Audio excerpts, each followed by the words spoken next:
የሰው ሃይማኖትን ማጥላላት መሰዳደብ ማዋረድ እየበዛ ነው እነዚህ ጉዳዮችስ እንዴት ይታያሉ አውርቶ አደሮች ስለሆኑ ዛሬ ደግሞ ብለው ወዴት መጡ መሰለ ሃይማኖት ማንም ሃይማኖት ሲነካበት አይወድም በዚህ ከበስተጀርባቸው የፖለቲካ አጀንዳ ለማራመድ ካልሆነ በስተቀር ማንም እነዚህን የሚያቃቸው የለም ለዛ ሰው ማያደርሱ ከሆነ በገዛ እጃቸው እኮ በራሳቸው ላይ የሳት ፍም እየጫሩ ይሄ ዋቴ ምናምን ወንብድና የሚሰሩ በሙሉ አሁን በቅርበት ያለ ሁሉም ይዋረዳታል ኢትዮጵያ ውስጥ ህግና መንግስት አለ በዚህ መሰረት እያንዳንዱ የዘራውን ያጭዳታል ዛሬ ኦርቶዶክስም ፕሮቴስታንትም የማንቸስተርና የአርሰናል ወይም ደግሞ የጊዮርጊስና የቡና ደጋፊ መፈንጫ መሆን የለባትም አንዳንዶቹ እኛም ወረቀት አለን ይዘን እንቀርባለን ብለዋል ግን እያንዳንዳቸው ይዘው ይቅረቡ ያልቀረቡ ደግሞ የበሏትን ይጥፉ አለበለዛ ህግም መንግስትም ይለቃቸዋል ብዬ አላስብም እንጣጥ የምትለው ወይ መታሰሯን የምትመርጠው የፖለቲካ አጀንዳ ስላላቸው ነው አለቅ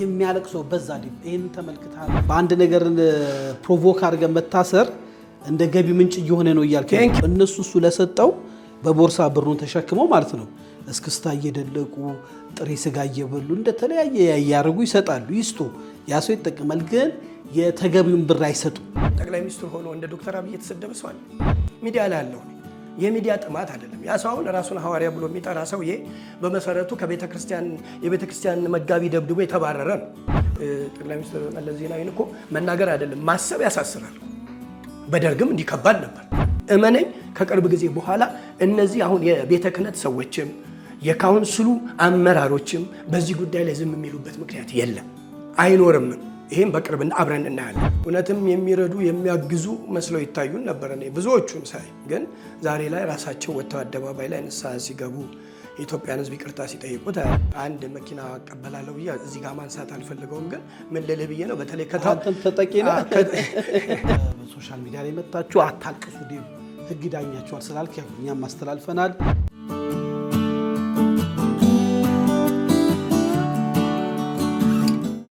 ሰላም ጤና ይስጥልኝ ውድ ያሌታ ሚዲያ አድማጭ ተመልካቾቻችን በአለም ዙሪያ ያላችሁ ሰላም ለእናንተ ይሁን እንላለን እንኳን ለብርሃነ መስቀሉ በዓል በሰላም አደረሳችሁ እንኳን ለታላቁ እሬቻ በዓል እንኳን አደረሳችሁ ቀድመን ይያለን ኢትዮጵያኖች በዓሉን በሰላም ባላችሁበት ዓለም እንድታከብሩ እየተመኘን ዛሬም እንግዲህ ካሌታ ስቱዲዮ ለእናንተ ይጠቅማሉ ያልናችሁ ወቅታዊ ጉዳይ ላይ ትኩረት እናደርጋለን በዚህ ጉዳይ ላይ እንግዲህ በወቅታዊ ጉዳይ ላይ የዘውትር ተባባሪያችን የሆነው ዴቭ ስቱዲዮ ተገኝቷል ዴቭ እንግዲህ በብዙ ጉዳይ ላይ ስንጠይቀ በተደራጀ መረጃ ወደኛ ትመጣለ በአለም ዙሪያ ባሉ አድማጭ ተመልካቾቻችን ያመሰግነን በካሌታ ሚዲያ እንግዳ አይደለም ዴቭ እናመሰግናለን እኔም አመሰግናለሁ እግዚአብሔር ይስጥልኝ ሰሞኑን እንግዲህ ሶሻል ሚዲያ ላይ በጣም መነጋገሪያ የሆነ ጉዳይ አለ ጉዳዩን ያው ሶሻል ሚዲያ አርበኞች ይዘውት ያው ለሊቱ ሙሉ እንደፈለጉ ሲወያዩበት እናያለን በዚህ ደረጃ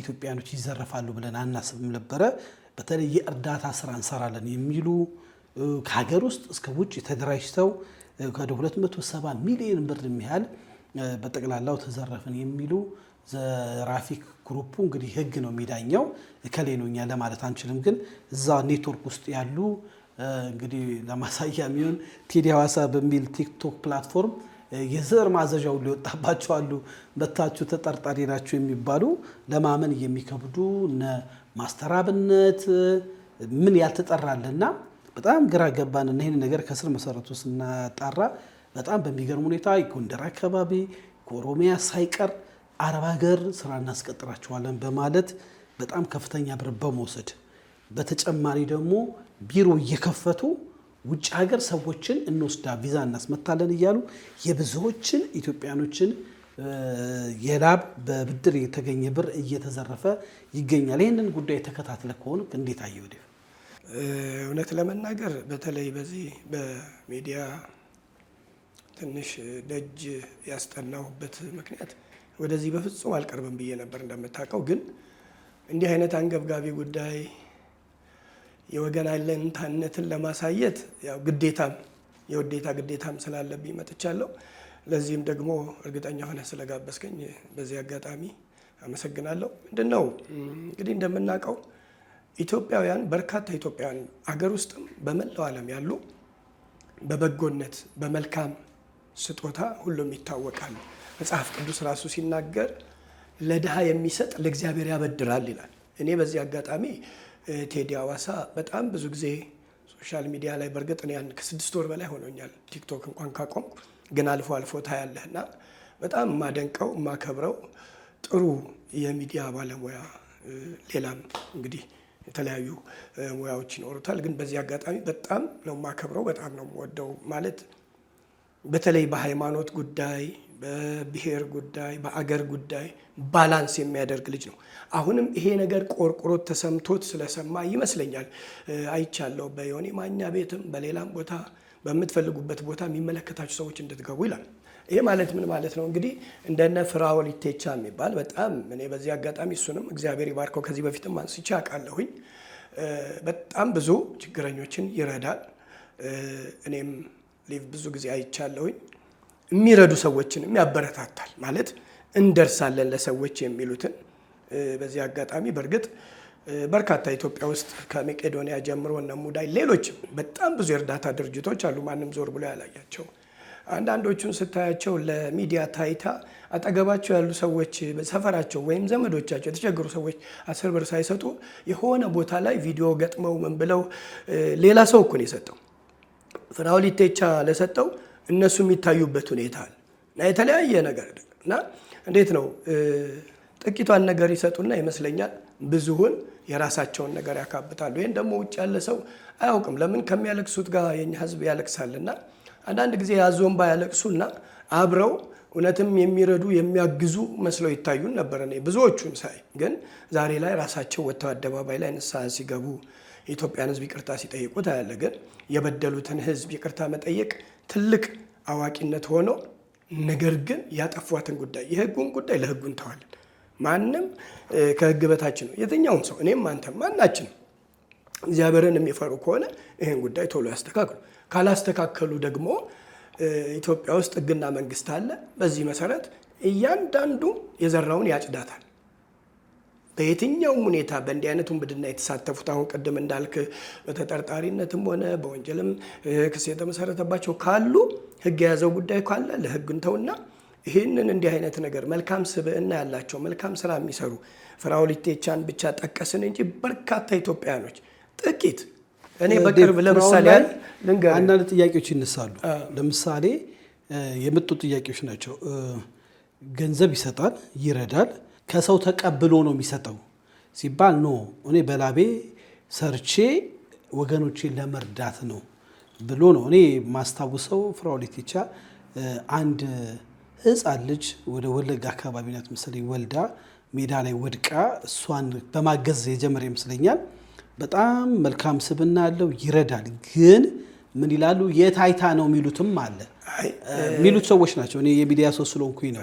እና ያን ብር ለነዛ ላልካቸው ሰዎች ይሰጣሉ። እነሱ እሱ ለሰጠው በቦርሳ ብሩን ተሸክመው ማለት ነው እስክስታ እየደለቁ ጥሬ ስጋ እየበሉ እንደተለያየ ያያርጉ ይሰጣሉ። ይስጡ፣ ያ ሰው ይጠቀማል። ግን የተገቢውን ብር አይሰጡም። ለምሳሌ ለአንድ ሰው 100 ሺህ ብር ቢሸጥ ይቀሸባል። ይቀሸብና 4 መኪና አለኝ፣ 5 መኪና አለኝ፣ አማራ ነኝ፣ ጎጃሜ ነኝ፣ ጎንደሬ፣ ኦሮሞ ነኝ። አሁን ደግሞ በቃ ልክ የሆነ ነገር ሲያዝ ወደ ዘር ወደ ሌብነትና ዘርፊያ ክም ወይ ደግሞ አንድ ነገር ሲመጣ ቀጥታ ወደ ማይገባ ጉዳይ እንግዲህ ሀገሪቱ ያለችበትን ችግር ታውቃለህ። እንደዛ አይደለም። እኔ ሌብነት የትኛውም ዘር ቋንቋ፣ ብሔር፣ ሃይማኖት ውስጥ አለን አይልክ ተከታትለው ፍራኦል ኢቴቻ ግን ለምን ለትክክለኛ ተቋም አይሰጥም? ይሄ ቅድም አንሰታቸዋል። ኢትዮጵያ ውስጥ ብዙ በህግ ቁጥጥር ስር ያሉ ገቢ ወጣቸው የሚታወቅ እኛ ባለፈው እዚህ ላይ የሰራ ነው ወደ እንጦጦ እናቶችን የሚያሳርፉ በትክክል የሚሰሩ ያውም ነጭ የሚረዳቸው እኮ ነው እያሉ የታይታ መስጠት ምን ያደርጋል? መንፈሳዊ ምናልባት እኮ ተሺ አንተ እኔ በምናየው መንገድ እንደዚህ ይረዳ ይሆናል እንጂ ትክክለኛ ተቋም ላላቸውም ድርጅቶች ይረዳ ይሆናል። ይረዳል። እኔ ስለማቅ ነው በውስጥ እንዳንተው በሶሻል ሚዲያ ነው የማውቀው፣ ግን በደንብ ይረዳል። ይሄ በትክክል በተቋም ደረጃ ያሉትንም ይረዳል። እዚህም ሚዲያ ላይ ሶሻል ሚዲያ ላይ እያንዳንዳቸው ወጣቶች ናቸው። ባላደራው፣ መልእክተኛው፣ አሁን ሌሎችም እነ ማስተራብነትም የሚታይ ነገር ሲያደርጉ ታያል። ያ ማለት ሌላ ሰው እንዲረዳ ያነሳሳል። ፍራኦል ኢቴቻ ብቻ እኮ አይደለም፣ ከደቡብ አፍሪካ፣ ከአውስትራሊያ፣ ከአሜሪካ። ሰሞኑን አንድ ሰው በጣም ተቸገረና እኔን ሲጠይቀኝ እግዚአብሔር ይባርካት አዜብ የምትባል እህት አለችና እንደዚህ አይነት ነገር ብዬ ስላት የሚገርምህ በማይክሮ ሰከንድ በአካውንት ሳንቲም የላከችው እና እንዲህ አይነት ልብ ያላቸው ብዙ ሰዎች አሉ በመላው ዓለም። አንተም ትሰራለህ እንዴ? ኖ ማለቴ የሆነ አጋጣሚ አየሁኝና እኔ ታውቃለህ በኤችአይቪ ወላጆቻቸውን ያጡ ህጻናቱን እኮ ለረጅም ዓመታት ስንረዳ ነበር። ተስፋጎ ተባባሪም ሆኜ ረጅም ዓመት ከነታዴ ጋር ዛሬ በህይወት የሌለው ከሌሎችም ጋር እነ ብርሃኔ ጋር በደንብ ሰርቻለሁ። ግን እቺ ታይታዋ ከመጣች ወዲህ ግን አሁን እንደው አጋጣሚውን ልንገርህ ብዬ ነው። በዚህ አጋጣሚ ማመስገን ስላለብኝ ነው ያነሳሁት እንጂ ኢትዮጵያ ውስጥ እኮ አንተም ልትሰራ ትችላለህ። እዚህ የስቱዲዮ ባለሙያዎች ወጥቶ ሰው ሲቸገር ስታይ ታደርጋለህ። ግን መቀራረጹ ምናልባት የሌለውን ልብ ለማነሳሳት ነው። እሱ በደንብ ፕሮግራም ተዘጋጅቶ ልክ እንደ መቄዶንያ አይነት ቢደረግ ይሄ በጣም የተሻለ ነው ብዬ አስባለሁ። ከዛ በተረፈ እንኳን እሱን አይደለም ወንጌል ስርጭት አሁን ለታይታ በሚወጣ ሁኔታ አላደርገው ትላንትና እንደማደርገው አላደርግም። እና ይሄ ለታይታ የሚደረገው ነገር ለምን መሰለ ቀኝ እጅ የምትሰጠውን ግራ እጅ አትወቅ ነው የሚለው መጽሐፍ ቅዱስ። በእርግጥ ግን አንዳንድ አሁን በአሁኑ ሰዓት ኢትዮጵያ ውስጥ በጣም የኑሮ ሁኔታ በክፍለ ሀገሩ ያለው የሽፍታው የሽብርተኛው የአስቸጋሪው ነገር ምናምን ብዙ ሰዎችን በኢኮኖሚ ብዙ ችግር ውስጥ ከቷቸዋል። እነዛን ለመርዳት ግን እንዲህ አይነት ነገር ማድረግ ያበረታታል።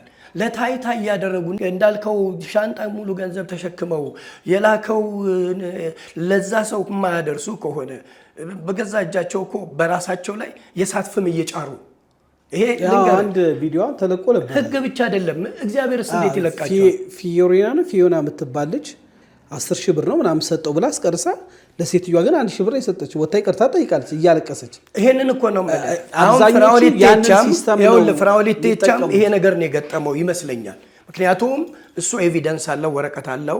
አንዳንዶቹ እኛም ወረቀት አለን ይዘን እንቀርባለን ብለዋል። አሁን ቅድም የጠራኸው ወንድማችን ማስተራብነት ቴዲ አዋሳ ጋር ግን እያንዳንዳቸው ይዘው ይቅረቡ፣ ያልቀረቡ ደግሞ የበሏትን ይጥፉ።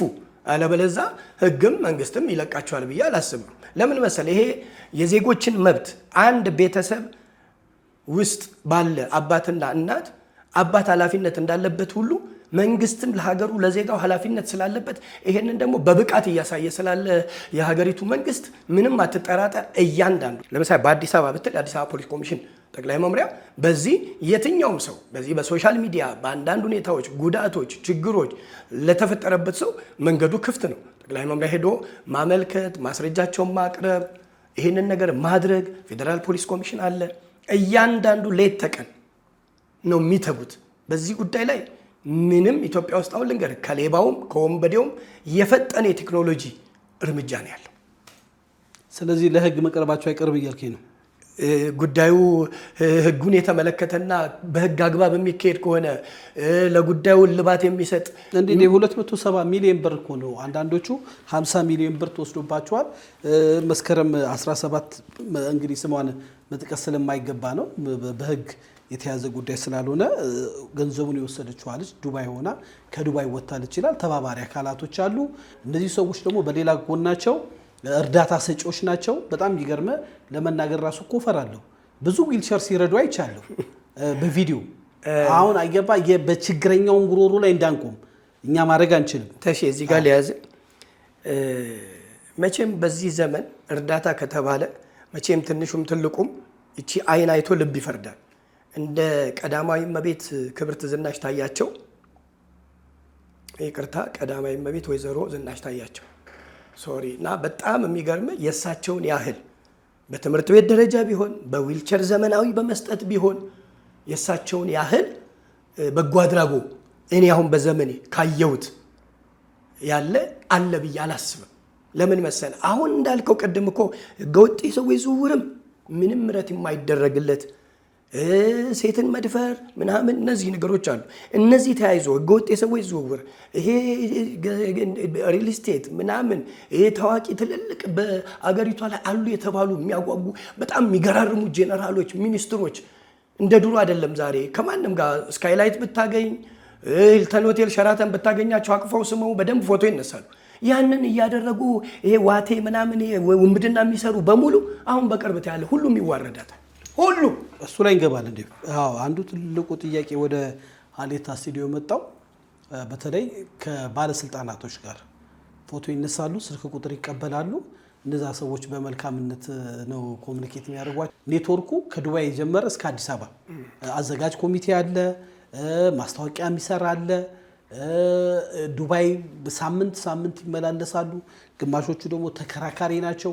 ወደ ውስጥ ሲገባ ዋና አካል ሆኖ ይገኛሉ። እና በተለይ ገበሬ በሬውን ሸጦ ያለውን ነገር ሸጦ የተሻለ ሀገር ሄጄ እሄዳለሁ ብሎ ያንን ምስኪን ገንዘቡን ስትበላው እዚህ ያለች እዛም ሄዶ ደግሞ በአግባቡ ታውቃለህ የሚደርስባቸው ጫናና በጣም ግፍ ነውና ይሄንን የሀሌታ ስቱዲዮ በዚህ አጋጣሚ ጥሪ እናስተላልፋለን። ገንዘባችሁ እየተበላ እየተዘረፋችሁ ትክክለኛ መረጃ ካላችሁ 4 ኪሎ በሚገኘው ኤልሳፎ መረጃችሁን ፎቶኮፒ አድርጎ አምጡ። እኛ ለሚመለከተው አካል ዴቭም ታግዘናለ፣ በህግም በሚዲያም እናግዛለን። ማለትም በተደራጀ መልኩ በአግባቡ። ይሁንና እነዚህ የሶሻል ሚዲያ እርዳታ ሰጪዎች አንዱ ምን አለ፣ እራሳቸው ተረጂዎች ናቸው አለ። በጣም የሚገርም እራሳቸው ከሚቀሽቡት ይልቅ ተረጂ ናቸው እና ለታይታ ነው የሚያደርጉት። በዛ ላይ ደግሞ ለአንድ እናትን ቀርጸ ለጉሊት ማስኬጃ 50 ሺህ ብር ሰጥቻለሁ ብለ አሳይተ ሌላው ኢትዮጵያ እያመጣ ለአንተ ይሰጣል ባላደራ ባለምናምን እየተባል አንተ ግን ደግሞ አስራቲውን መባት አይታወቅም ወይ? ስራ ማስኬጃ ተነጋግሮ ቢወስዱ እኮ መጥፎ መልካም በቃ ትንሽዬ እየሰጧቸው ብዙ ችግሮች አሉ። እነዚህ ነገሮች እንግዲህ ሰሞኑን ሶሻል ሚዲያ ላይ ያለ ነው። ቅድም ያልከው ቴዲ ሐዋሳ ቤት ይሄ ጉዳይ መነጋገሪያ ስለሆነ ነው። ብዙ ሶሻል ሚዲያዎች በጎራ ተከፋፍለው እየተነጋገሩበት ያለ ነው። እነዚህ የወገናችንን ጉዳይ ሀሌታ ሚዲያ በተደራጀ መልኩ በተጠና መልኩ ጉዳዩን ይዞ ለህዝብ ለማቅረብ ጥረት እናደርጋለን። በህግ አግባብ ደግሞ ምን እንደደረሰ ከዴቭ ጋርም እናወራለን። ስለዚህ አሁን የምትለን ጉዳያቸው ብሶት ያለበት ችግር ያለበት ወደ አዲስ አበባ ፖሊስ መጥቶ ሪፖርት ቢያደርግ ፈጣን ምላሽ ያገኛል።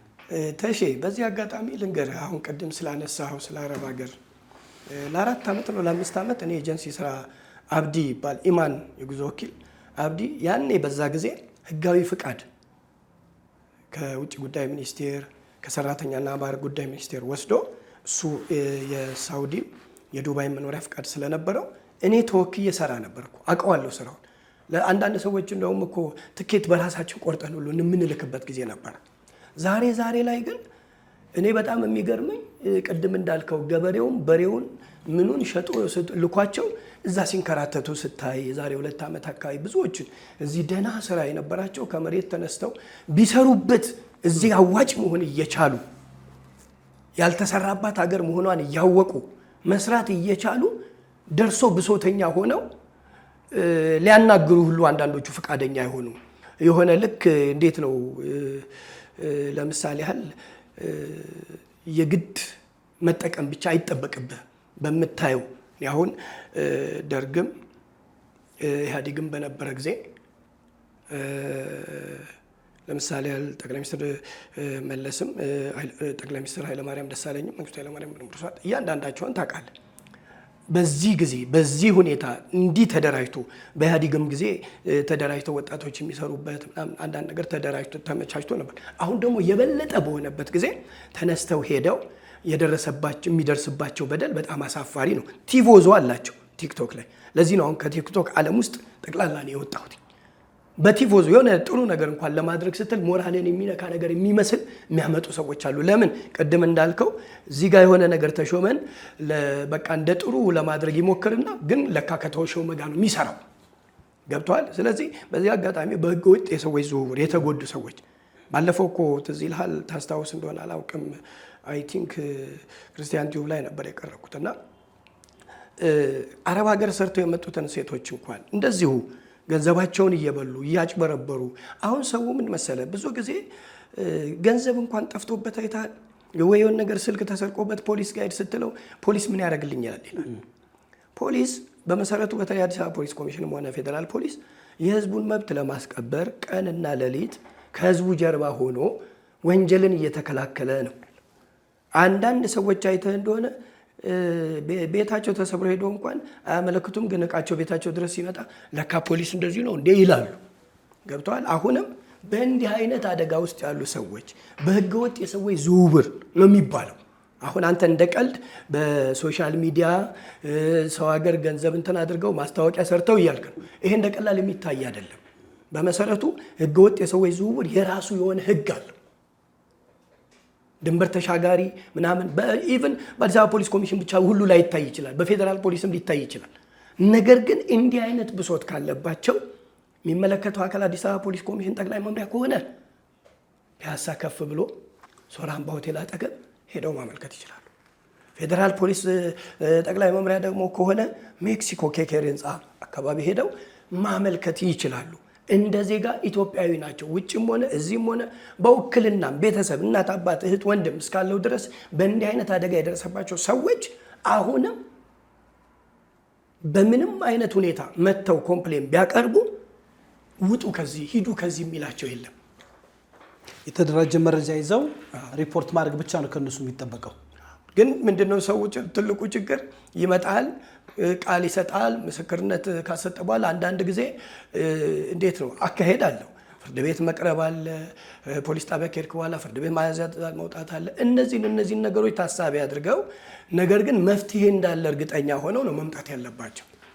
እናመሰግናለን። የሀሌታ ሚዲያ በዓለም ዙሪያ ያላችሁ የተዘረፋችሁ የአላግባብ ገንዘባችሁ የተወሰደ ወንጀሉም እንግዲህ ዴቭ እንዳስረዳን በሰዎች ዝውውር ህጉ ከፍተኛ ቅጣት ያለው እንደሆነ ይታወቃል። ይሄ እንደ ቀላል የሚታይ አይደለም። በሶሻል ሚዲያ ላይ ይሄንን የሰራችሁም እንግዲህ ስማችሁን ሰሞኑን አጣርተን በትክክለኛ መልኩ እውነተኝነት ካላችሁ ኑና ሀሳባችሁን አጋሩ እንላለን። በተጨማሪ በዚህ አጋጣሚ እናንተ ጋር ቢሆን ሌላ ሚዲያ ላይ ሄደው ተደራጅተው ሲያለቅሱ ወረቀታቸውን እከሌ እንዲያስበላን ሲሉ አይቻልም። እዛ ጋር መፍትሄ አይሆንም። ይሄ አሁን አንተ ጋር ቢሆን ይሄ የዩቲዩብ እንትን ፎሎ ለመጨመር ካልሆነ በስተቀር አይደለም። እንደሱ የተያዘ አይደለም። ስማኝ እያንዳንዱ አሁን ካናዳ አገር እንልካለን ብለው ከበቂ በላይ ሰብስክራይብ አለን። የሱ ጉዳይ ሳይሆን እኛ ለወገናችን ዛሬም እኛ ያቀረብነው እነዚህ ሰዎች ብሶታቸው ማለት ነው ካልሰማ መረጃ ይዘው መተው ቢያቀርቡ ለሰው አሁን አንዳንዶቹ ትክክለኛ የሥራ የሚሰርኩ ዩቲዩበር ሶሻል ሚዲያ ላይ አሉ። እነዚህ ሰዎች ስማቸው አላግባብ ቢነሳ ማጣራት ያስፈልጋል። ቴንኪው ለማለት የፈለኩትን እዚህ ጋር ያዘኝ። ምናልባት አሁን አንተ እንዳሌታ ይሄንን ኢንተርቪው ስታደርግ እኮ ዩቲዩብ ከፍ ባለ ቁጥር አንተ የምታገኘው ጥቅም አለ። ትክክል። ሚዲያው የሚያገኘው ጥቅም አለ። ተቀባይነቱ ይጨምራል። ግን ብሶት ያለበት ሰው መጀመሪያ እንደ ወንጀል ዳዊት ተጠርጣሪ ከሆነ ሚዲያ ላይ አይደለም መጥቶ ማልቀስም ሆነ ማስለቀስ ያለበት። የሚመለከተው አካል አለ። እዛ ሄደው መፍትሄ ካጡ ነው ወደ ሚዲያ ላይ መውጣት። መፍትሄ እያለ መፍትሄው በእጃቸው እያለ ያ ምን ያደርጋል መሰለ? ሌባውን ወንበዴውን ሰው እንዲያመልጥ እንዲሸሽ ይረዳዋል። ተረድቻለሁ።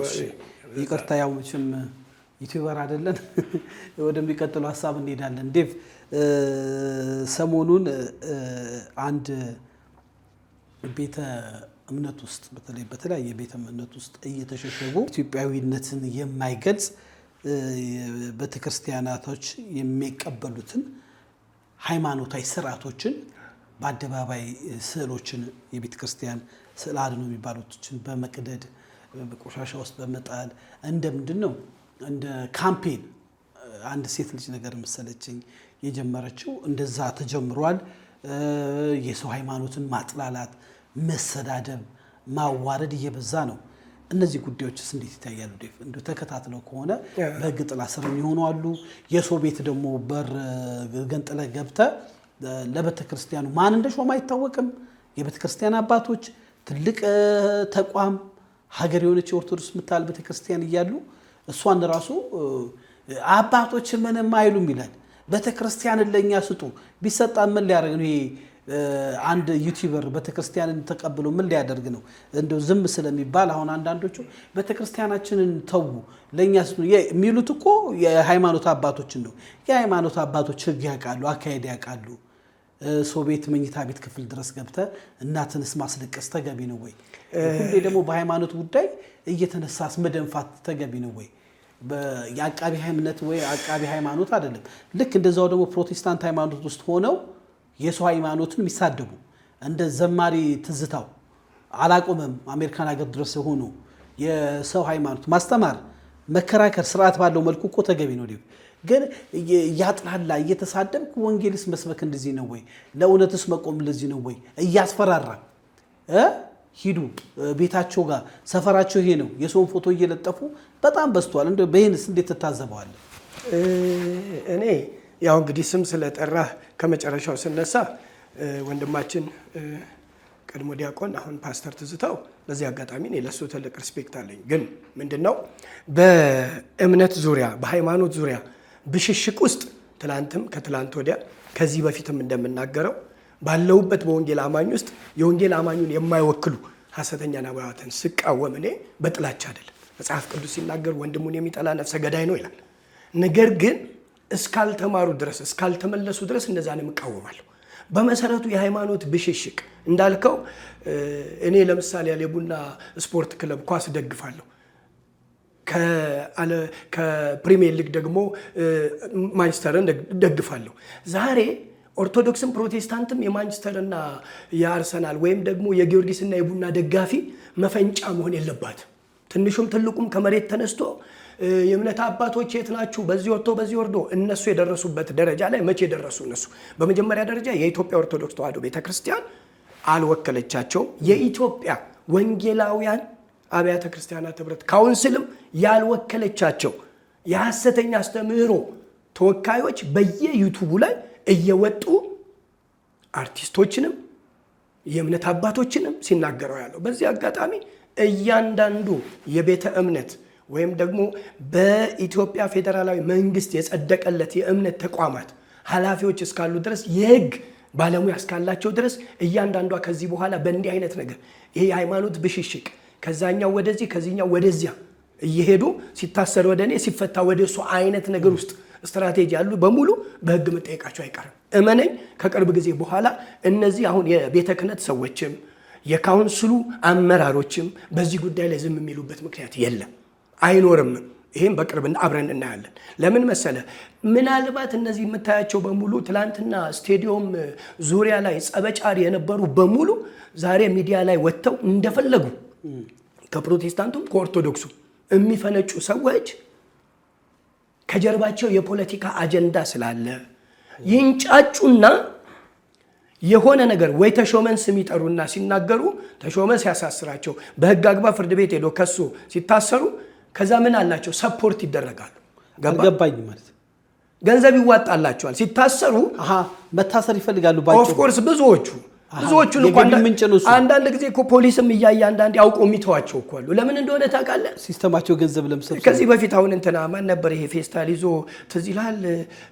እንትን መስቀል አደባባይ እዩ እምነታችንን እንደዚህ አድርገው እንደዚህ ወጥቶ በዚህ ወርዶ ብሎ ሲኖትራጋ ማን ነበረ? ፖለቲከኛው እስክንድር ተመልከት። አሁን ያ ጊዜ በጣም እየተሳደበ ነበር፣ ግን ፖሊስ እንዲቻል ነከው። ለምን መሰለ? አጀንዳቸው እነሱ በታሰሩ ቁጥር ከጀርባቸው ይሄ ገንዘብ የሚያካብቱበት ነገር ስላለ መታሰር በአንድ ነገር ፕሮቮክ አድርገ መታሰር እንደ ገቢ ምንጭ እየሆነ ነው እያልከኝ። ቴንኪው። ለምን መሰለ? ዛሬ ከሀገር ውጪ ሆነው ቤተሰብ መመራት የማይችሉ ሰዎች አገር መሪ ላይ ጣታቸውን ስለሚቀስሩና ለምን እንዴት የሚሉ ስላሉ ወዲያው እንግዲህ እኮ በአመቱ መስቀል አደባባይ ምን እንደመሰለች አይታል አይደል? ግራውንድ ተሰርቶ ምን ብሎ ከትላንቱ ይልቅ እንዴት እንዳማረ። ትላንትና ግን እንደዛ ሲል ነበር ያሰው ገባ እና ሰው በቃ እንዳይታሰር ማንም ዞር ብሎ አያየውም ነበር። በስተመጨረሻ ላይ ተነስቶ ሽፍታነት ውስጥ ገባ።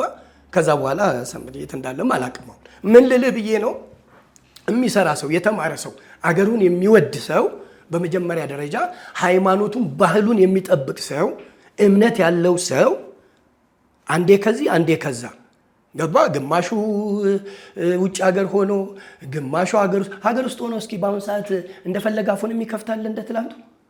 እግዚአብሔር ይባርካቸው። በዚህ አጋጣሚ ኮሚሽነር ጀነራል ደንበላሽ ትእዛዝ ሰጥተዋል። ገብተዋል።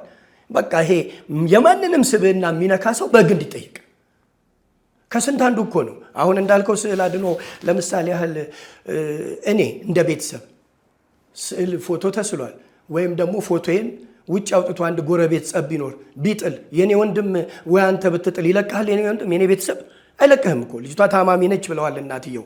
በመጀመሪያ ደረጃ ጸበል የሚያስፈልጋት ከሆነ ጸበል መውሰድ፣ ከጸበል ውጭ ደግሞ ፕሮቴስታንት ወንጌል አማኝ ከሆነች ደግሞ የአእምሮ ህመም ካለባት ደግሞ አማኑኤል መውሰድ። ይሄ የቤተሰብ ኃላፊነትም ነው። ገብቷል። ከዛ በተረፈ ግን ሌላው ደግሞ በማይመለከተው ነገር የሚመለከታቸው ቤተ ክህነት ወይም ደግሞ የካውንስል አመራሮች እያሉ ዘሎ ይታሰር ይፈለጥ ትእዛዝ ወጥቶበታል ምናምን፣ ይሄ ሆም ብለው የአላደል ያለውን የሀገሪቷን ሰላም ለማናጋት በዚህ ከበስተጀርባቸው የፖለቲካ አጀንዳ ለማራመድ ካልሆነ በስተቀር ማንም እነዚህን የሚያውቃቸው የለም። የቤተ እምነት ከእስልምና እምነት ተከታዩ ከዋናው ጀምሮ የኢትዮጵያ ኦርቶዶክስ ከዋናው ጀምሮ ከፕሮቴስታንቱ ከዋናው ጀምሮ ልዩ የሆነ የራሳቸው አጀንዳ ይዘው በዚህ ጉዳይ ላይ እያንዳንዱ አቃቤ ሕግ አላቸው ወይም ደግሞ የራሳቸው የሆነ ጠበቃ አለ፣ ሕግ ክፍል አለ። በዛ መሰረት እያንዳንዱ እርምጃ መውሰድ ይጀምራሉ። ከዛ በተረፈ ግን አንድ ነገር እንዳልከው አሁን ሰሞኑን ደግሞ አንድ ልጅ አይቻለሁ። ከትላንት ወዲያ ልጅቷ በሕግ ቁጥጥር ስለዋለች እሰየው። ሶሻል ሚዲያ ላይ አዲስ አበባ ፖሊስ ኮሚሽን ጠቅላይ መምሪያ ገልጦት አይቻለሁ። እግዚአብሔር ይባርካቸው። ለምሳሌ ያለችን ልጅ ያ ወጣት ልጅ ዘሎ ቢገባ ቢያገኛት ቢደበድባት ቢገላት የሆነ ነገር ቢያደርግ እሱ ራሱ ቢሞት ውስጥ ምን እንደሚጠብቅ ሌላ ሰው ኖሮ እርምጃ ቢወስድበት ሌላ ታሪክ ነው የሚፈጠረው። ነገርኩ እኮ። ስለዚህ አሁንም ቢሆን አሁን ሌላ ልጅ ደግሞ እንደዚህ ልክ እየሳመ እንትን በቃ ያልሆነ የተናገረው መናገር ስለሚደብር ነው። እንዲህ አይነት ሰዎች በአግባቡ መጠየቅ አሁን የህግ ባለሙያዎች አሉ። አሁን አንዲት ጠበቃ ስትናገር ሰምቻለሁ። ስማቸውን መጥራት አልፈልግም እና ምንድነው የህግ አግባብ የለውም ይላሉ። እኔ እኮ በጣም ነው የሚያሳዝነኝ አንዳንድ ጊዜ በተለይ የህግ ባለሙያዎች። ከዚህ በፊት አሁን እዚህ እናንተ ጋር አንድ የጋበዛችሁት ሰው የሚዲያ ብርቄ እንደሆነ የተናገረ ሰው እያለ እኔ ከ20 ዓመት በላይ ነው አይደል በሮቦት አርት ሚኒስትሪ በወንጌል በአርቱ ሳገለግል። ከዛም በፊት እኮ የካቲት 23 ከ1982 ጀምሮ ሚዲያ ላይ ያለው ነው። የሚዲያ ጥማት አይደለም። ያ ሰው አሁን ራሱን ሐዋርያ ብሎ የሚጠራ ሰውዬ በመሰረቱ የቤተክርስቲያን መጋቢ ደብድቦ የተባረረ ነው። ማን ነው? አይ ማንነቱን እንዲሁ ስለሚገባ ሚዲያ ላይ ቀርቦ እናንተም ስለሚገባችሁ እሱም ስለሚያውቀው ስም አልጠራም። ለምን መሰለ ስምም አልጠራው እኔ የምፈራው እግዚአብሔርን ብቻ ነው። ስም በመጥራቴ ግን ወደ ሌላ ተካራ ውስጥ መግባት ስለማልፈልግ ነው። እሱም ስም ሳይጠራ ስለዘለፈ እኔ አሁን የመዝለፉን ባህሪ ሳይሆን እኔ ልንገርህ በቤተ ክርስቲያኔ ወንጌላዊ ተብዬ ስሾን ቤተ ክርስቲያን የምታደርገውን ስርዓት ይዤ ነው የሚሄደው እንጂ እንዳልከው የሰውን ሃይማኖት በመንካት ሌላ አጀንዳ ውስጥ በመግባት መጽሐፍ ቅዱስ እኮ ማርቆስ ወንጌል ላይ ምን ይላል መሰለህ? ሂዱ አለ ጌታ ኢየሱስ ክርስቶስ ለፍጥረታት ሁሉ ወንጌልን ስበኩ በአብ በወልድ በመንፈስ ቅዱስ ስም እያጠመቃችሁ ደቀ መዛሙርት ያድርጓቸው አለ እንጂ የተለያየ ሚስጥራትን እየጎለጎልክ ማንም በድንጋይ ሊያምን እኮ ይችላል። ግን በድንጋይ ማመኑ ኃጢአት መሆኑን የምትነግረው በፍቅር መጽሐፍ ቅዱስ ባስተማረ እና ደግሞ በፍቅር ከሰማይ የወረደው ከድንግል ማርያም የተወለደው ጌታችን መድኃኒታችን ኢየሱስ ክርስቶስ ራሱ ሂዱ አለ ለፍጥረታት ወንጌልን ስበኩ። ለታይታ በየቪዲዮ እየታያችሁ የርግባ ሞራ ምናምን አይነት ነገር እያሰኛችሁ ሰው እያደናቆራችሁ ከሰው ጋር እየተደባደባችሁ የፖሊስን ስራ አታክ እያደረጋችሁ ውጡ አላለ።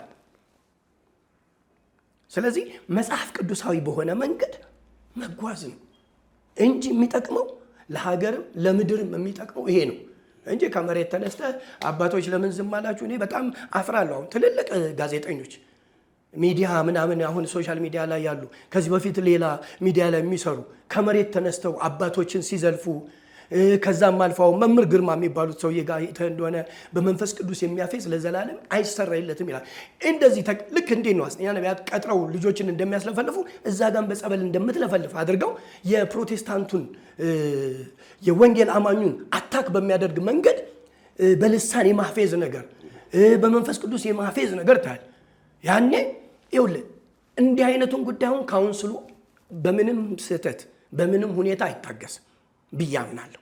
ልክ እንደዚሁ ደግሞ የኢትዮጵያ ኦርቶዶክስ ተዋሕዶ ቤተክርስቲያንንም አታክ የሚያደርጉ ወይም ደግሞ ሌላ ዘለፋ ውስጥ የሚገቡ ራሱ ቤተ ክህነት ራሷ ዝም የምትል አይመስለኝም፣ አትልምም። ስለዚህ ሌሎች ሶሻል ሚዲያ ላይ ይሄ ዩቱብ ለመለቃቀምና ብሎም እንደገና ደግሞ ታስሯል ለከሌና ገንዘብ እናሰባስብ ከውጭ ሀገር ፖለቲካ አጀንዳ ይዘው ያችን ሸንቆር እያደረጉ እኔ በጣም ይገርመኛል። አሁን በዚህ አጋጣሚ በጣም ክብርት ከንቲባ አዳነች አቤቤ በጣም ነው የማደንቃቸው። አንዳንዶቹ የሚስሏቸው ስዕል፣ የሚናገሯቸው ንግርት የቀን ከሌሊት ይሄ እንግዲህ ኮሪደሩን ብታይ ምኑን ብታይ በሴት አቅም የመጀመሪያ ከንቲባ ሆነው የሴት ከንቲባ ሆነው ይህን ስራ ሰርተው ገባ። ምክንያቱም ከዚህ በፊት ተናግሬ ያለው ብዙዎችን ያበሳጨ ነገር ነው። ባለ ራእዩ የንስር አይን አላቸው ገባ። ራእዩን ተግብረዋል። እንዲህ አይነት ሰዎችን ከስር ይዘው እየሰሩ እየተሰደቡም በየትኛውም ቤተ እምነት ግን አብረው ሰፈር ያደርጋሉ። ምናልባት ይህንን በዚሁ አጋጣሚ ስጨምርል ጠቅላይ ሚኒስትር ዶክተር አብይ አህመድ ከዚህ በፊት ፕሮቴስታንቱንም ኦርቶዶክሱንም ካቶሊኩም ቤተ እምነት ያሉትን በሙሉ በየተራ አይ ቲንክ የዛሬ 5 ዓመት ይመስለኛል ከጠዋት አንስተው እስከ ማታ አብረው እየዋሉ ይሄ አንድነት ፓርክ ብትል እንጦጦ ፓርክ ብትል የቤተ መንግስቱ መኪናው አቧራው እንዳለ ሆኖ ህዝቡን አስጎበኙት። ይሄን ነገ ታዩታላችሁ፣ ልዩ ሆኖ ይጎበኛል አሉ። አሁን እያየን አይደል? ታዲያ እንዲህ አይነት ባለ ራእይን አለማመስገን፣ እንዲህ አይነት ባለ ራእይ መሪዎችን አፕሪሼት አለማድረግ፣ እነሱን አታክ ለማድረግ በሃይማኖት ሰበብ በየዩቲዩቡ የወጡ የኦርቶዶክስንም የካቶሊክም የፕሮቴስታንትን የሙስሊሙን ከሙስሊሙ ፕሮቴስታንቱን አታክ ለማድረግ ይሄ እኮ ውሸት ነው። እነዚህ እያንዳንዳቸው ሃይማኖትን ያወክሉ መንግስትን አታክ ለማድረግና ከጀርባቸው የፖለቲካ አጀንዳ ልክ እነዚህ እርዳታ እንሰጣለን ብለው እንደሚዘርፉት ወይም ደግሞ ዘረፋ ውስጥ እንደተሰማሩት እነዚህኞቹ እቺ አጀንዳ ስላለች ገባ። ትናንትን የምናውቃቸው እኮ ናቸው። 10 ሳንቲም እኔ አሁን ስማ ልንገርህ፣ ከታች እግዚአብሔር ይመስገን ከታች ደስ ይለኛል ሁልጊዜ ይህን ስናገር። የቀን ስራ ሰርቻለሁ፣ ዘበኝነት ሰርቻለሁ። አየህ በቃ እንዲህ የመጡ አይደሉም፣ አውርቶ አደሮች ስለሆኑ ዛሬ ደግሞ ብለው ወዴት መጡ መሰለ? በሃይማኖት ሰበብ። ማንም ሃይማኖት ሲነካበት አይወድም። ስለዚህ ሀገር በሰላም እንዳትመራ እነዚህ ሰዎች እንዲህ አይነት ባለራዕይ መሪዎች ስለመጡ ትዕግስታቸው እጅግ በጣም ስለበዛ እንጂ እንደሌላው ቢሆን እኮ ከዚህ ቀደምም እኮ ታስታውስ እንደሆነ ኢህአዴግ ጊዜ ዛሬ ሁሌም እንደምለው ለቤተሰቦቻቸው መጽናናትን እመኛለሁ፣ ለሀገርም ጠቅላይ ሚኒስትር መለስ ዜናዊን እኮ መናገር አይደለም ማሰብ ያሳስራል። በደርግም እንዲህ ከባድ ነበር ገብቷል። ዛሬ ላይ ግን ጠቅላይ ሚኒስትር ሆኖ እንደ ዶክተር አብይ የተሰደበ ሰው አለ? ትንሽ ትልቁ ወላጅ እናታቸውን ሳይቀር በብሔር ተኮር ተደርጎ እኔ በጣም ያሳዝነኛል። አሁን ሃይማኖትን ምክንያት አድርጎ ብሔርን እየጠራ ባለፈው አይተህ እንደሆነ ይሄው ሶሻል ሚዲያ ነው የትግራይ እናቶችን የወለጋ እናቶችን ሲሳደብ የነበረ ይሄ በብልግና ቃላት የሀገር መሪን እናት ሳይቀር ምን አደረጉ? ምንስ በደሉ? በምን ምክንያት? እና ምን ለለብየን ውስጥ ጠቅለል ሳደርግልህ የሃይማኖት አጀንዳ ሳይሆን በሃይማኖት ሰበብ ጦርነቱ ሲነሳ አይበርድም ሀገር ትፈርሳለች የሚል አጀንዳ ስለያዙ እያንዳንዷ ተነስታ የምትጮኸው እንደፈለገች አፏን በቅኔም በተለያየ ነገርም እንጣጥ የምትለው ወይ መታሰሯን የምትመርጠው የፖለቲካ አጀንዳ ስላላቸው ነው። አለቀ። መልካም እንግዲህ ሰዓት ይገድበናል። ወደሚቀጥለው ከተማ ውስጥ እንግዲህ እየተነሱ ያሉ እኛ ጋር በተደጋጋሚ የሚመጡ ሀሳቦችን እናፍታታቸው ብዬ ነው። ሰሞኑን እንግዲህ በሪል ስቴት ቤት እንሰጣለን፣ ሁለተኛ ደግሞ መኪናን በትንሽዬ ብር እንሰጣለን ብለው ማስታወቂያ የሚያሰሩ በጣም ፌም በሆኑ አርቲስቶች ማስታወቂያ ከተሰራ በኋላ ገንዘባችን ተበላ። የሚበላው በዛ። እዚህ ሀገር እቃ የሚወስደው ወይ ቤት የሚወስደው ወይ መኪና የሚወስደው ወይ ወደ ውጭ የሚሄዱ አይደል፣ የሚበላው በዛ። ህዝቡም ደግሞ ምን እንደሆነ አላውቅም። እንግዲህ ካለው ነገር ወይ እንግዲህ የሚያውቋቸው ፌም አርቲስቶች ሲናገሩ እውነት ይመስላችኋልና ኢቭን በደንብ ያ ድርጅቱ ራሱ የሚሄዱበት ድርጅት ህጋዊ ቁና እንኳን እንዳለው በደንብ በማይታይ መልኩ ይመስለኛል። የሚያለቅሰው በዛ ዲቭ ይሄን ተመልክታል።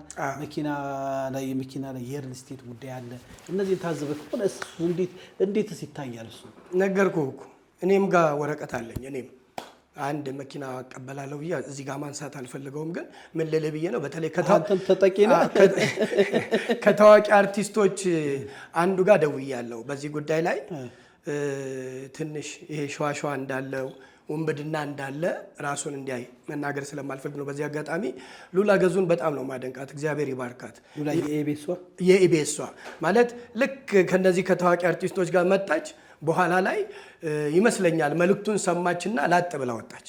አየ እንዲህ አገራዊ አጀንዳ ያለበትን ነገር ጆሮአቸው ሲሰማ ወመቴዎች መሆናቸውን ሲያውቅ አሁን አንደኛው ሰውዬ ሰምተህ እንደሆነ ከዚህ በፊት ከደቡብ አፍሪካ ነው ከጀርመን ተይዞ የመጣ ነው እንደዚህ ሰው በህገወጥ ሰዎች ዝውውር ይሄን ነገር እያደረገ ያለ ከሚባሉት ውስጥ አንደኛውም ደግሞ ከዚህ በፊት በሌላ መኪኖች ትልቁ ችግር እዚህ ጋር ልንገርህ አንዳንዶቹ ክስ ይመሰርቱና ልክ ከዚህ ቀደም እንደ ሐሰተኛ ነቢያት ክስ ተመስርቶባቸው ልክ ይመጡና ከሳሽ ከሌለ ተከሳሽ ምንም ሆነ አይችልም አየህ በጎን የተወሰኑት ገንዘባቸውን ይወስዱና ይጠፋሉ አንዳንዶቹን ከሀገር ያስወጣቸው ነበር አሁን ደግሞ እነዚህ ታዋቂ አርቲስቶች ያውቁታል እኮ አንዳንድ ሰው እኮ ነግሯቸዋል ምን ይመጣል አይነት ነገር የሚሰጣቸውን ገንዘብ ገብተዋል በማሰብ ህዝብ የጣለባቸውን የሰጣቸውን እውቅና በገዛ እጃቸው አፈር ከድሜ እያበሉ ነው በዚህ አጋጣሚ ህዝቡን ወጥተው ይቅርታ መጠየቅ አለባቸው ወይም እዚህ አደባባይ ላይ የወጣውን ህዝብ ቶሎ ሴትል አድርገው ማስተካከል አለባቸው ራሳቸው አለበለዛ ለበላተኛ ይዳረጉ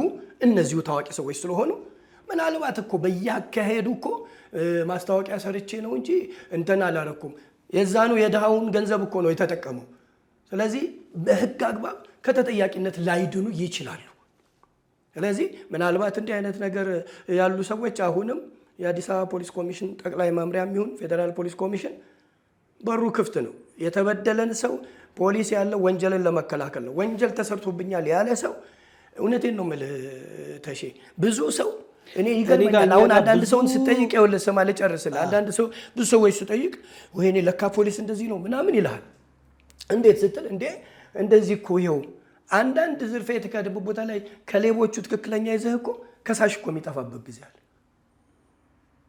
ስለዚህ ለምን ተቋቋመ ታዲያ ከትላንትና ጀምሮ እንግዲህ ሲያልፍ ሲወርድ የተመጣ ብዙ መንግስታቶችን አልፎ ነው አይደል የመጣው እኔ እኮ በጣም የሚገርመው በደርግ ከዚህ ቀደም ተናግሬ አውቃለሁ ዛሬ በህይወት የለም የህቴ ባለቤት አጃከር ነበር የመንግስቱ ኃይለማርያም አጃቢ ነበር ያጎቴ ልጅ ፖሊስ ነበር ወንድሜ ሻምበል መንግስቱ ይባላል ዛሬም ደግሞ በኋላ ላይ መጣበታለሁ በባህር በሩ ዙሪያ እግዚአብሔር ይመስገን በባህር ኃይል የነበረ ወንድም ነበረኝ እና ምን ልልህ ብዬ ነው ማድነቅ ቢኖርብኝ እኮ በዛ ጋር ማድነቅ ትችላል ምናልባት እንግዲህ ነገ ከነገ ወዲያ ወታደር ስለሆኑ ጠቅላይ ሚኒስትራችን በዚህ ጉዳይ ላይ እንደ ትላንትናው ሰው ናፋቂ ነው የኛ ህዝብ ናፋቂ ስለሆነ ቆረጥ ያለ ቆፍጠን ያለ እንደ ኮሎኔል መንግስቱ እንደ ፕሬዝዳንት መንግስቱ ኃይለማርያም የሆነ አመራር አይነት ሲጀመር ምናልባት እንደዚህ ይሄ ትንሽ ትልቁ አሁን እነዚህ ሰዎች ታዋቂ ሰዎች ስለሆኑ በቃ ሰው ስለሚያምናቸው ስለሚወዳቸው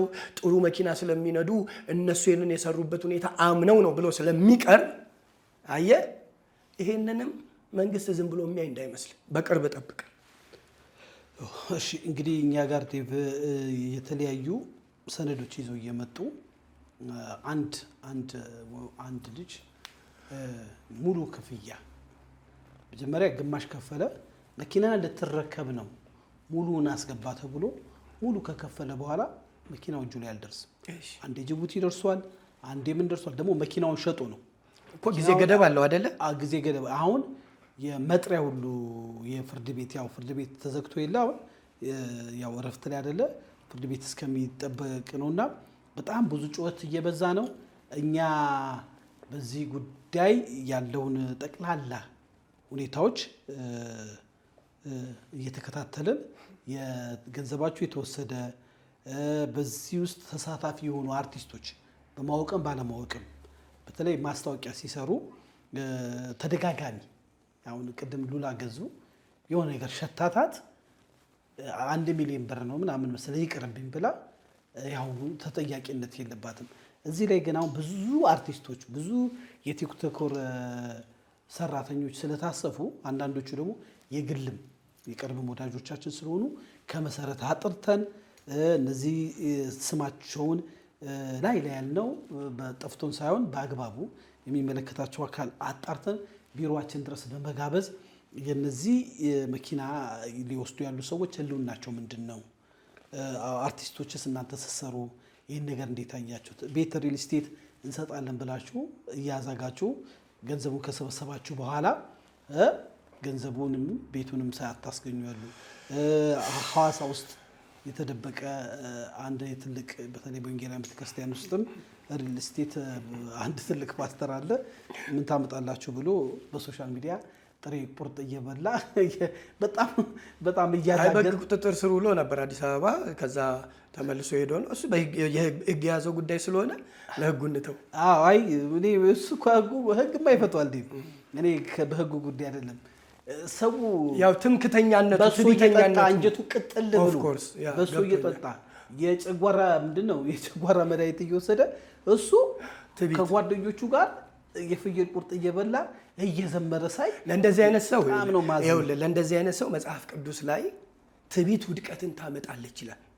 መጽሐፈ ምሳሌ ላይ ትዕቢት ውድቀትን ታመጣለች። ይሄ የውድቀት መጀመሪያው መብላት መጠጣቱን ዛሬ እኮ ወጥቶ የሚቀርበት ሰዓት ነው። መኪና አደጋው ምኑ እጅግ በጣም ብዙ ነገር የበዛበት ሰዓት ላይ ገባ ማን ምን እንደሚሆን አታውቅም። ሰው እየታመመ ሰው እየተበሳጨ ሰውን ለማበሳጨት በሰው ገንዘብ በሰው ንብረት እንደዚህ የምትፈነጭ ከሆነ ትዕቢት ውድቀትን ታመጣለች። መውደቂያው የቀን ጉዳይ ነው እያልከን ነው። እንግዲህ የሀሌታ ሚዲያ ሰሞኑን ያሉትን ጉዳዮች ሰብሰብ እያለን ከዴቭ ጋር እየሰጠን ነው። እንግዲህ በዚህ ጉዳይ ላይ ሰፋ ያለ ጠንከር ያለ ፕሮግራማችን ይቀጥላል። ያው የሚዲያ አንዱ ዓላማ ማስገንዘብ ማስጠንቀቅ አይደለ ዴቭ? እንደው ወደ መጨረሻው ሀሳብ ከመሄዳችን በፊት የሰውን ፎቶ በቪዲዮ በመቅረጽ በተለይ ሴቶችንም ወንዶችንም የሚመለከት ጉዳይ ነው። ወንዱ ራቁት ቪዲዮ አይታል። ሰሞኑን ራቁት ቪዲዮሽን እለቃለሁ እኔ። ሴቱ ራሱ ይሄ እቃውን መቼም አንድ ምን አለች አንድ ጸሐፊ ፈጣሪ የተደበቀ ቦታ እኮ ያላደረገው ክብር ስላለው ነው እንጂ ግንባር ላይ ያደረገው ነበረ ብላለች። የተደበቀ ነገርን በቪዲዮ በመቅረጽ ገንዘብ የሚደራደሩ ባለሀብት ደግሞ ባለሀብት ትዳር ያላቸው እነሱን ደግሞ በቪዲዮ እየቀረጹ ይህንም ያህል ሚሊዮን ብር ካላመጣ ትዳር ይፈርሳል፣ ይህንም ያህል ሚሊዮን ብር ካላመጣ ትዳር ከጥቅም ውጭ ይሆናል። በደንበኛ የገቢ ምንጭ ሆኗል። እነዚህ በህግ አግባብ እንዴት ይታያሉ? ይህንስ ፖሊስ ጋር መጥተው እንደው አቤት ቢሉ መፍትሄ አለው እንዴ? ተሼ በቃ አታይም ማለት ነው። ሶሻል ሚዲያ ላይ በቅርብ አዲስ አበባ ፖሊስ ኮሚሽን ጠቅላይ መምሪያ የያዘውን ልጅ አላየህ? እንደዚሁ ሴቶችን አይ ቲንክ በዋትሳፕ ይሁን በኢሞ ሰንበዲ ብቻ በሶሻል ሚዲያ እርቃነ ተክለ ሰውነታቸውን ለራሳቸው እየላከ አንዳንድ ጊዜም አንዳንዱ ተደብቆ ባኞ ቤትም ቀርጸውም የሆነ ስራ ቦታም እንደዚህ ሊያደርጉ ይችላሉ። ይሄ በደንብ ነው በህጉ ላይ የተቀመጠ ነገር ስላለ በደንብ ያስቀጣል።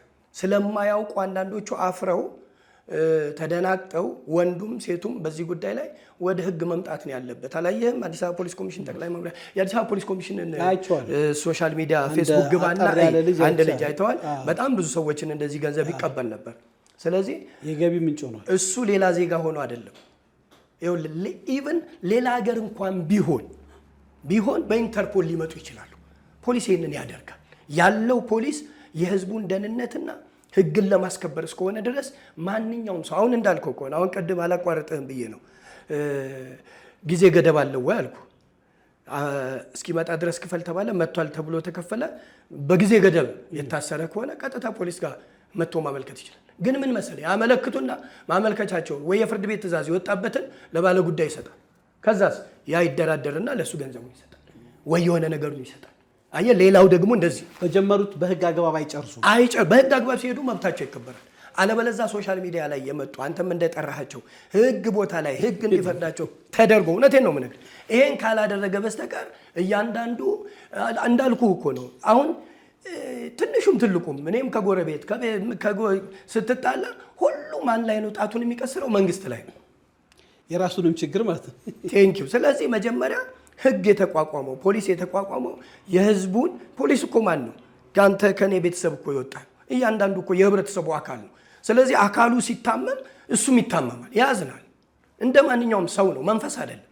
ስለዚህ እነዚህ ራቁት እየቀረጹ የሚደራደሩም ከህግ በታች አይሆንም። ሄደው ያመልክቱ ነው እንዴ?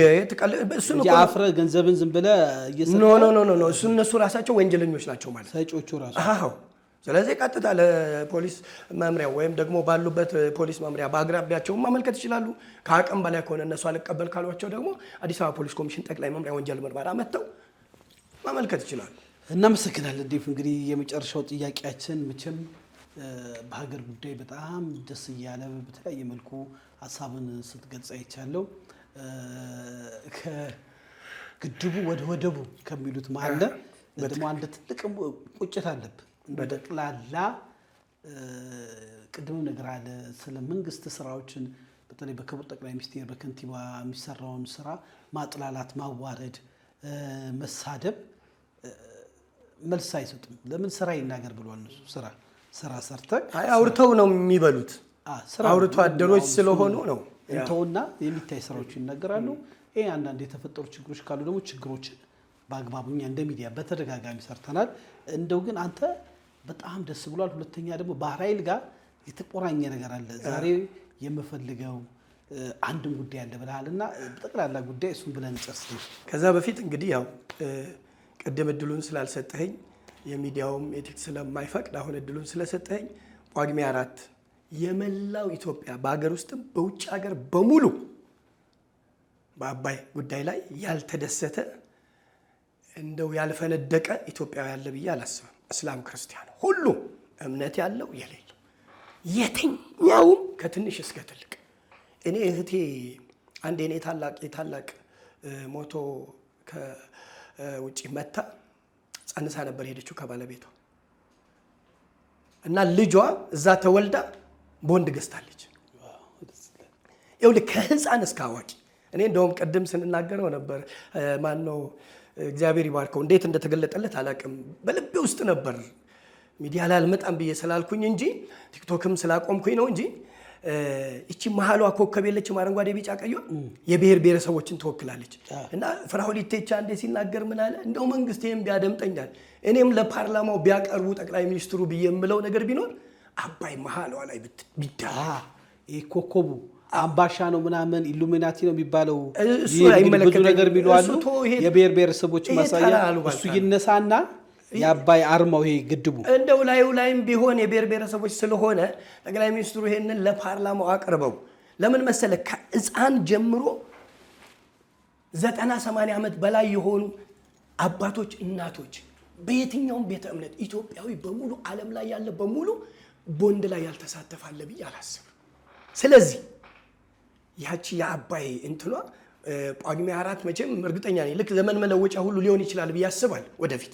ስለዚህ ፍራኦል ኢቴቻ አንድ ጊዜ ሲናገር ሰምቻለሁ መሀል ላይ የአባይ ፒክቸር ቢደረግ ብሔር ብሔረሰቦችን ይወክላል ብዬ አስባለሁ። በዚህ አጋጣሚ በመላው ዓለም ላሉ ከጀማሪው ከአጼ ኃይለ ሥላሴ ጀምሮ መሰረት ከጣሉት ዛሬ በህይወት ከሌሉት ከጠቅላይ ሚኒስትር መለስ ዜናዊ ጀምሮ እንዲሁም ደግሞ ሁልጭ ተደርገው እየተሰደቡ ሸጡ ለወጡን ተብሎ እየተፌዘባቸው ቤተሰብ እናት አባት ሳይቀር እየተሞለጨባቸው እየተሰደበባቸው በትግል እየጠቆሩ እየቀሉ እያለቀሱ ወደ ፍጻሜ ያደረሱትን ጠቅላይ ሚኒስትር ዶክተር አብይ አህመድን እንዲሁም መላ ኢትዮጵያ ህዝብ እንኳን ደስ አላችሁ ማለት እወዳለሁ። ከግድቡ ወደ ወደቡ የምንልበት በዚህ አጋጣሚ የሚገርምህ አንድ ወንድሜ እኔ ሶስተኛ ታላቅ ወንድሜ በ1982 ባህር ኃይል ሄዷል እና በጣም የሚገርምህ 82 ዓመተ ምህረት ሄዶ 83 ላይ የደርግ ጀነራሎች አሳልፈው ሰጥተዋቸው ይኸውልህ ይሄ ልጅ ምናልባት እንግዲህ ይታይ እንደሆነ እስኪ ቪዲዮ በደንብ እናስገባዋለን።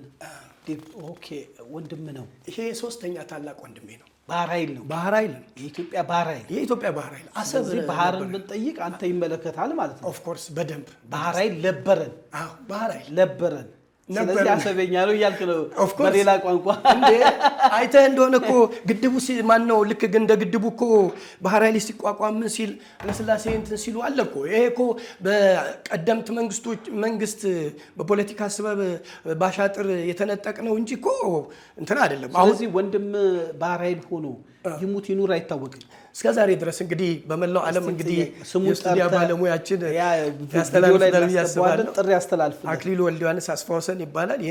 የኔ ታላቅ ሴት አለች፣ የሷ ታላቅ ወንድ አለ። ዛሬ በህይወት የለም እሱ የሱ ታላቅ ነው የመረድ ታላቅ አክሊሉ ወልደ ዮሐንስ ይባላል። እንግዲህ ካለን ከወንዶች ምናልባት እኔ በህይወት አለው እሱም በህይወት ካለ በዚህ አጋጣሚ ይኸው ባህር ኃይሉ እንደገና እንደ አዲስ ምክንያቱም ከዚህ በፊት ምን ብለውናል መሰለ አንድ የመጣ ልጅ ነበር በፍጹም እኔ ለቤተሰቤ እንዲሁ ባዶ እጄን አልመለስም አንድ ደረጃ ላይ ሳልደርስ ብሎ እዛ አስመራ ውስጥ የሆነ ምንድነው ቁፋሮ ላይ ተሰማርቷል። ከዛ ውጭ ወጥቷል ይባላል። እንግዲህ በህይወት ካለ እኔም ቤተሰቤም በዚህ አጋጣሚ ጥሪ እናደርግለታለን።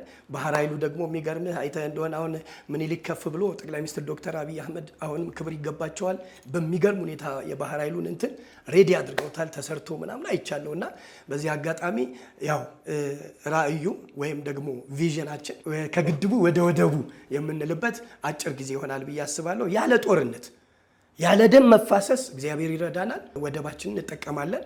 ለዚህ ደግሞ መላው ዓለም ላይ ያሉ ታላላቅ መንግስታት ሳይቀር አምነው የተቀበሉት ጉዳይ ነው። በዚህ አጋጣሚ ጠቅላይ ሚኒስትር ኢሳያስ አፈወርቂም እግዚአብሔር ልባቸውን አራርቶ ለሀገራቸው ለኛ ምንም የእናትና የልጅ አይነት ቁርኝነት ነው ያለን እና በምህረት በቸርነት በአንድነት ተያይዘው ምንም አይነት ደም ሳይፋሰስ ወደባችንን እንድንጠቀም እነሱም በሰላም እንዲጠቀሙ በዚህ አጋጣሚ ጥሪ ያቀርባለሁ።